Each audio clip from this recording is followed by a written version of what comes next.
Good evening, students. Welcome to the channel RK Kuswa English 563. Dear students, in the series of translation, today we shall learn have to. Have to का प्रयोग हम समझेंगे और have to का प्रयोग की situation क्या होती है जब आता है करना पड़ता है, करना पड़ता था या करना पड़ा, पड़ेगा, पढ़ रहा है, करना पड़ रहा था या करना पड़ सकता है। तमाम सिचुएशन ऐसी आएंगी जिनमें हम हैव टू का प्रयोग करेंगे। तो आइए उन सिचुएशंस को समझते हैं और साथ ही साथ एग्जाम्पल्स को भी देखते हैं। तो सबसे पहले हम उन सिचुएशन परिस्थितियों को समझते हैं कि किस सिचुएशन में कौन सा हेल्पिंग वर्ब लगाएंगे और कौन सी वर्ब लगाएंगे, किस रूप में लगाएंगे, आइए देखते हैं। तो हमने वर्ब रन लिया है। वर्ब हमारे पास रन वर्ब है और इसका प्रयोग करके हम देखेंगे कि कैसे हम हैव टू हैज़ टू का प्रयोग करेंगे। सबसे पहले हैव और हैज के साथ टू लगाने पर और रन लगाने पर क्या हो जाता, दौड़ना पड़ता है। हैड टू रन, दौड़ना पड़ता था या दौड़ना पड़ा। विल हैव टू रन, दौड़ना पड़ेगा। Is am are having to run, दौड़ना पड़ रहा है। Was were having to run, दौड़ना पड़ रहा था। मे हैव टू रन, दौड़ना पड़ सकता है। तो ये तमाम विविध सिचुएशंस हैं जिनके थ्रू हम सेंटेंसेस को समझेंगे।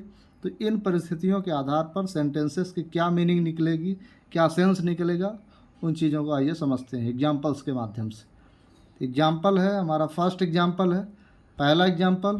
फर्स्ट एग्जाम्पल में दे हैव टू रन, उन्हें दौड़ना पड़ता है। दे हैव टू रन, उन्हें दौड़ना पड़ता है। यहाँ हैव टू का प्रयोग किया जा रहा है, प्रेजेंट में है। पहला सेंटेंस हमारा प्रेजेंट में है। दूसरा सेंटेंस भी प्रेजेंट में है। ही हैज़ टू रन, उसे दौड़ना पड़ता है। अब इन दोनों में अंतर क्या है? पहले वाले सेंटेंस में दे का प्रयोग किया गया है, दूसरे वाले सेंटेंस में ही का। दोनों सब्जेक्ट हैं। सब्जेक्ट सिंगुलर होने पर हैज़ का प्रयोग किया जाता है, सब्जेक्ट प्लूरल होने पर हैव का प्रयोग किया जाएगा। तो सिंगुलर होने पर हैज़ का प्रयोग और प्लूरल होने पर हैव का प्रयोग किया जाता है। उसी प्रकार से तीसरा सेंटेंस देखते हैं। तीसरा सेंटेंस पास्ट में है। ही हैड टू रन, उसे दौड़ना पड़ता था। उसे दौड़ना पड़ता था, ही हैड टू रन, या उसे दौड़ना पड़ा। तो पास्ट में हैड टू का प्रयोग करेंगे। चौथा सेंटेंस देखते हैं। He will have to run, उसे दौड़ना पड़ेगा। ये फ्यूचर टेंस में है। तो प्रेजेंट में हैव हैज़ का प्रयोग करेंगे, पास्ट में हैड का प्रयोग करेंगे और फ्यूचर टेंस में विल हैव का प्रयोग करेंगे। विल वैसे मॉडल ऑक्सिलरी है, तो विल के साथ हैव का प्रयोग करेंगे। आइए अगले एग्जाम्पल्स देखते हैं, पाँचवा, छठवां और सातवां।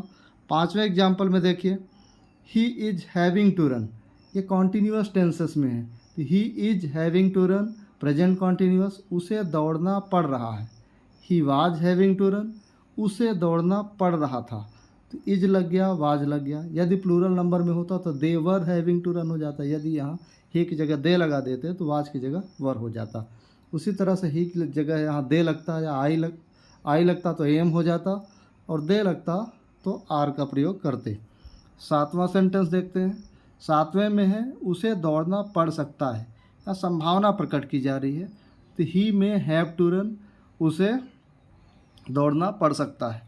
तो इस प्रकार से हम देख रहे हैं कि हैव टू हैज़ टू का प्रयोग करके हम कंपल्सन को दिखाते हैं, मजबूरी को दिखाते हैं। जब सेंटेंसेस के माध्यम से मुझे ये करना पड़ सकता है, करना पड़ता है, करना पड़ा, ये मजबूरी शो कर रहा है। तो जिन सेंटेंसेस के माध्यम से मजबूरी को दिखाया जाता है, ऐसे सेंटेंसेस को हम बनाने के लिए, उसका इंग्लिश बनाने के लिए, उसका ट्रांसलेशन इंग्लिश में करने के लिए have to, has to, had to, will have to, shall have to, having to, इन सब कंस्ट्रक्शन का, मे हैव टू, इन सब कंस्ट्रक्शन का प्रयोग करते हैं। निगेटिव सेंटेंस इन्हीं का बनाते हैं। तो नेगेटिव सेंटेंस बनाने के लिए क्या करेंगे? यदि हैव टू या हैज़ टू आया है तो उसको अगर they do not have to run, उन्हें नहीं दौड़ना पड़ता। पहले सेंटेंस का हम नेगेटिव बना रहे हैं तो डू नॉट का प्रयोग कर रहे हैं। यदि सब्जेक्ट सिंगुलर है तो डज नॉट लगाएंगे, और सब्जेक्ट प्लूरल है तो डू नॉट लगाएंगे। दे लगा है तो डू नॉट लगेगा, और हैव दोनों में लगेगा, क्योंकि टेंस परिवर्तन हो रहा है डू नॉट या डज नॉट से। उसी तरीके से he did not have to run, ये पास्ट में है, he did not have to run. जहाँ हैड आया था वहाँ भी हैव का प्रयोग कर रहे हैं, जहाँ हैज आया था वहाँ भी हैव का प्रयोग कर रहे हैं, जहाँ हैव आया था वहाँ तो कर ही रहे हैं। तो पहला सेंटेंस देखते हैं। They do not have to run, उन्हें नहीं दौड़ना पड़ता है। They does not have to run, उसे नहीं दौड़ना पड़ता है। He did not have to run, उसे नहीं दौड़ना पड़ा या उसे नहीं दौड़ना पड़ता था। चौथा एग्जाम्पल देखते हैं। चौथे एग्जाम्पल में हमें फ्यूचर टेंस दिख रहा है, तो he will not have to run. अब ऑलरेडी यहाँ हेल्पिंग वर्ब विल लगी हुई थी, इसलिए नॉट सीधा लगा दिया, इस पर कोई अलग से हेल्पिंग वर्ब लगाने की ज़रूरत हमें नहीं पड़ी। तो he will not have to run, तो नॉट लगाया, will not have to run, उसे नहीं दौड़ना पड़ेगा। He is not having to run, उसे नहीं दौड़ना पड़ रहा है। He was not having to run, उसे नहीं दौड़ना पड़ रहा था। तो यहाँ वाज ऑलरेडी लगा हुआ था, इज ऑलरेडी लगा हुआ था, नॉट केवल लगाने की ज़रूरत थी बस, अलग से कोई हेल्पिंग वर्ब लगाने की ज़रूरत नहीं पड़ेगी। यदि ऑलरेडी हेल्पिंग वर्ब लगी हुई है तो केवल हमें हैविंग के पहले नॉट लगाना है या हैव के पहले नॉट लगाना है। उसे नहीं दौड़ना पड़ रहा था। छठवां sentence, he was not having to run. सातवां sentence, he may not have to run. अब में ऑलरेडी हेल्पिंग वर्ब लगी थी, मॉडल ऑक्सिलरी लगी थी, तो हैव के पहले नॉट का प्रयोग कर दिया, उसे नहीं दौड़ना पड़ सकता है।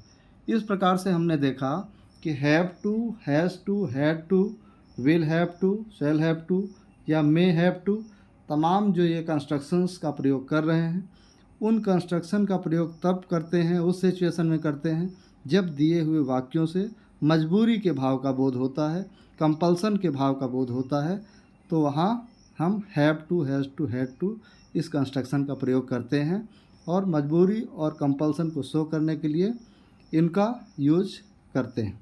Thank you very much. Good night.